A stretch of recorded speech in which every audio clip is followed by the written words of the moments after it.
About a third of all closed-end funds feature municipal bonds, also known as munis.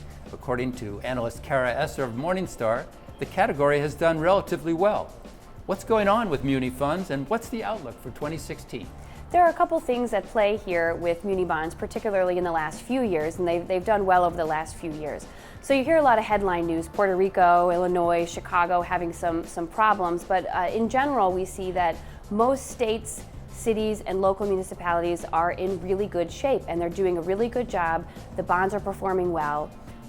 We also have an issue of supply and demand. So you have a lot of states or cities that are wary of issuing new debt for new projects, so the supply of municipal bonds is much lower than it typically is, and the demand remains high because people are very interested in any kind of income that they can get, especially the tax advantages that go along with municipal bonds. To make sure we're all on the same page, can you describe the important tax advantage that municipal closed-end funds may provide, and talk about the difference between state and national muni funds?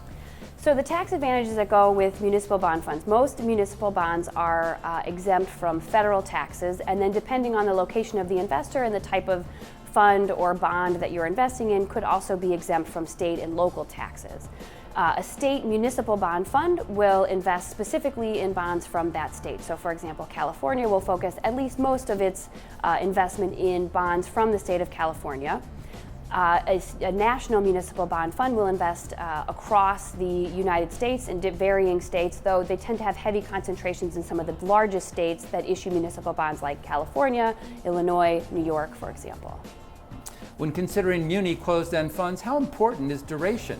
Can you give us a sense of what to look for and why?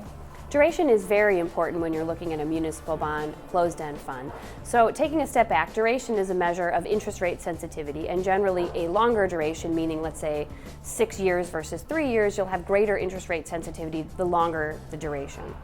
So in the closed-end fund world, we tend to find all bond funds, and municipal bonds in particular, have a very long duration. So for example, in the world of muni bond funds, in the open-end space, we see more falling into the intermediate term duration category, whereas in the closed-end fund space, most of them fall in the long-term duration fund category.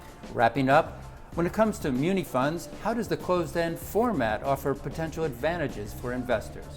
The closed-end fund format is great for securities that are less liquid, and municipal bonds tend to be fairly illiquid, and it's also hard for individual investors to go out and buy individual muni funds. So the mutual fund format in general is great for municipal bond investors because it offers diversity.